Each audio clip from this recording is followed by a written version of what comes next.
దేవుడు ఏడుస్తున్నాడు, పిల్లల విషయంలో బాధపడుతున్నాడు. అదే టైంలో నువ్వు బాధ చెప్పుకోవడానికి కూడా ప్రార్థన చేసావు.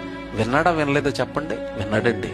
ఎంత మంచి తండ్రి తెలుసండి, మన తండ్రి ఎంత మంచి దేవుడు తెలుసండి.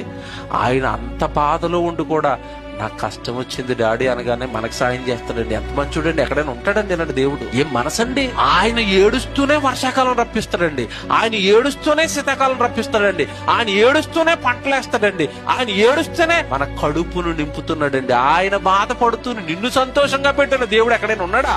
దేవుడండి. సిలువలో దెబ్బలు తింటున్నాడు యేసు ప్రభు, చర్మాన్ని అంతా దున్నేస్తున్నారు రోజు కొరడా దెబ్బలతో. ఎక్కడైనా బాధపడుతున్నాడండి? వాళ్ళు దున్నేస్తే దున్నేనేమండి, కారిపోతాను ఈ రక్తం నుండి, నా తర్వాత వస్తాను నా తమ్ముళ్ళకి చెల్లెళ్ళకి పాపక్షమాపణ వస్తుంది కదా. ఏమి యేసు ప్రభు అండి, ఏమి తండ్రి అండి. ఎంత గొప్ప దేవుడి దగ్గరకు వచ్చి కూర్చున్నారండి ఇప్పుడు మీరు. ఎంత అదృష్టవంతులండి, ఎంత భాగ్యవంతులండి క్రైస్తవులు, బైబిల్ పట్టుకున్న వాళ్ళు. సృష్టికర్త బాధలలో ఉండి కూడా నీ బాధలు తీరుస్తున్నాడు. సృష్టికర్త బాధల్లో ఉండి కూడా కరోనా కాలంలో నువ్వు మోకాళ్ళు ప్రార్థన చేసి దేవా నన్ను బ్రతికించండి. నిన్ను బ్రతికించాడా? బ్రతికించలేదా? బ్రతికించాడు. ప్రతిరోజు ఆహారం పెడుతున్నాడా లేదా? పెడుతున్నాడు. ప్రతిరోజు గాడిస్తున్నాడా? ప్రతిరోజు నీళ్ళు ఇస్తున్నాడా? కొనకకుండా నిద్రపోకుండా ఈ అనంత విశ్వాన్ని నడుపుతున్నాడండి మహానుభావుడు. బాధల్లో ఉండి ఇవన్నీ చేస్తున్నాడండి. ఎవరైనా చేస్తారండి?